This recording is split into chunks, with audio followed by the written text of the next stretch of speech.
اپنے آپ کو قرآن سے جوڑو، اپنے آپ کو نبی کی سیرت سے جوڑو، آپ کے سامنے راستہ کھلے۔ میں آپ کو سارے قرآن کا خلاصہ بتا دیتا ہوں، سارے قرآن کا خلاصہ بتا دیتا ہوں۔ ایک چھوٹی سی سورت سارے قرآن کا خلاصہ ہے، یاد رہے گی تو فائدہ اٹھاؤ گی، نہیں رہے گی تو فقیرانہ آئے صدا کر چلے، میاں خوش رہو ہم دعا کر چلے۔ چلو تمہارا اتنا تو احسان ہے کہ بیٹھ کے سن لے۔ قرآن میرے اللہ کا علم ہے، میرے نبی کی زبان سے نکلا ہے، اور یہ دونوں بے خطا ہستیاں ہیں۔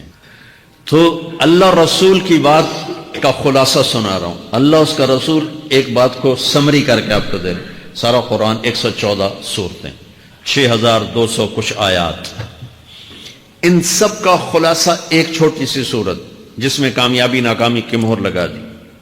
قرآن نے قسمیں اٹھائی ہیں، یہ قرآن کی آخری قسم ہے۔ قسم اٹھانے سے بات طاقتور ہو جاتی، اللہ کو قسم کی ضرورت نہیں ہمیں سمجھانے کے لیے۔ پہلی قسم قرآن کی سورہ نساء میں فَلَا وَرَبِّكَ لَا يُؤْمِنُونَ حَتَّى يُحَكِّمُوكَ فِي مَا شَجَرَ بَيْنَهُمْ، یہ پہلی قسم۔ دوسری آخری قسم ہے قرآن کی وَالْعَصْرِ، یہ آپ کو بتانا چاہتا ہوں، مجھے زمانے کی قسم۔ بچوں یہ بنیاد بنا لو، پھر آنکھیں بند کر کے چلو۔ تمہیں نوکری ملے تو بھی موج ہے، نہ ملے تو بھی موج ہے، تمہارے پاس دنیا کا علم آئے کم آئے زیادہ، یہ چار باتیں ہیں تو تمہیں خوشخبری ہے۔ میرا اللہ نے کہا والعصر، مجھے قسم ہے زمانے کی، ان الانسان لفی خسر، ساری دنیا کے انسان یقیناً ناکامی کے سمندر میں ڈوب گئے۔ فی کا لفظ بہت خوفناک مطلب دے رہا ہے، یوں دکھا رہا ہے جیسے سفینہ انسانیت ناکامی کے سمندر میں ڈوب رہا ہو، غرق ہو رہا۔ تو پوچھنے والا پوچھتا ہے یا اللہ کوئی بچا، کوئی بچنے کی امید؟ کہاں؟ چار کام کرنے والے ناکامی سے بچ سکتے ہیں۔ اچھا ناکامی کسے کہتے ہیں؟ اللہ کی نظر میں اللہ کا راضی ہونا کامیابی ہے، اور اللہ کا ناراض ہونا ناکامی ہے۔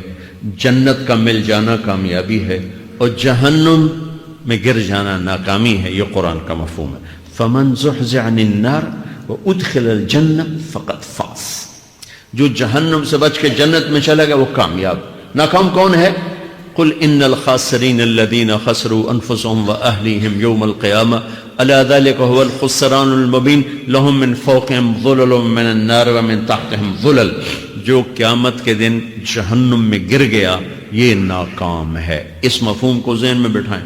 پیسے کا مل جانا ایک وقتی کامیابی، نہ ملنا ایک وقتی ناکامی ہے، یہ کامیابی ناکامی ہے ہی نہیں، یہ حالات ہیں، امتحان ہے۔ اللہ نے یزید کو تخت دے دیا اور حسین کو نیزے پہ چڑھا دیا، تو کیا اللہ تعالیٰ حسین سے ناراض ہے اور یزید سے راضی ہے؟ جو انسانیت کے لیے پھٹکار ہو اس کو 3 براعظم کی حکومت مل رہی ہے تو ایک امتحان ہے۔ آل رسول کے سر کٹ کے نیزوں پہ چڑھ رہے ہیں، امتحان ہے۔ میرے نبی کے پیٹ پہ 2 پتھر بندھے ہوئے ہیں، امتحان ہے۔ حضرت عمر رضی اللہ عنہ آپ کے حجرے میں آئے تو فقر، تو رونے لگے۔ آپ نے کہا کیوں رو رہے ہو؟ کہ یا رسول اللہ یہ ایران کے بادشاہ، یہ روم کے بادشاہ سونے کے برتنوں میں کھانے کھاتے، زربفت کے بستروں پر وہ آرام کرتے ہیں، اور آپ 2 جہان کے سردار ہو کر یہ حال۔ آپ نے کہا عمر ان کے لیے دنیا میں، ہمارے لیے آخرت میں۔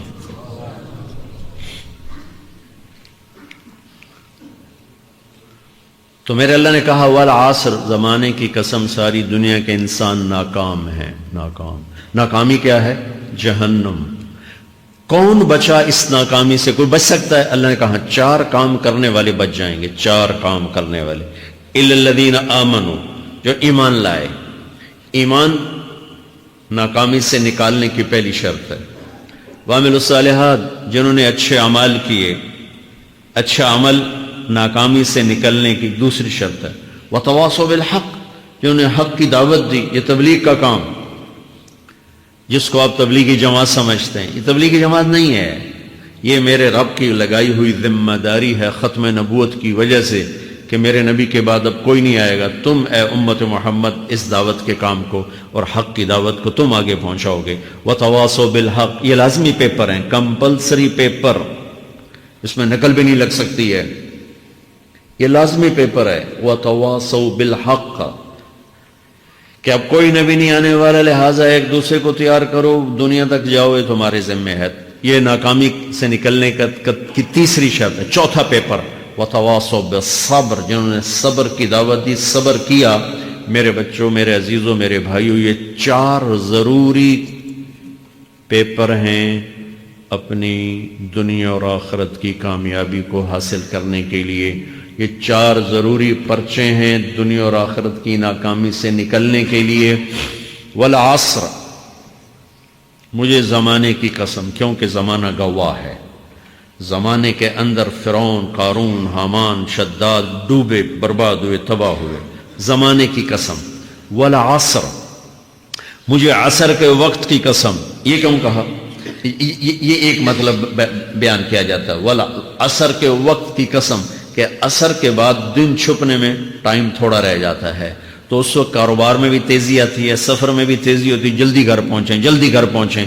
تو اللہ تعالیٰ ایک اشارہ فرما رہے ہیں والعصر، کہ تمہارے پاس بھی ٹائم تھوڑا رہ گیا ہے. یہ میری بات سن کے جلدی سے عمل کر لو، ٹائم تھوڑا ہے. جلدی سے عمل کرو، ٹائم تھوڑا ہے. پھر یہ سورت اتری عربوں میں.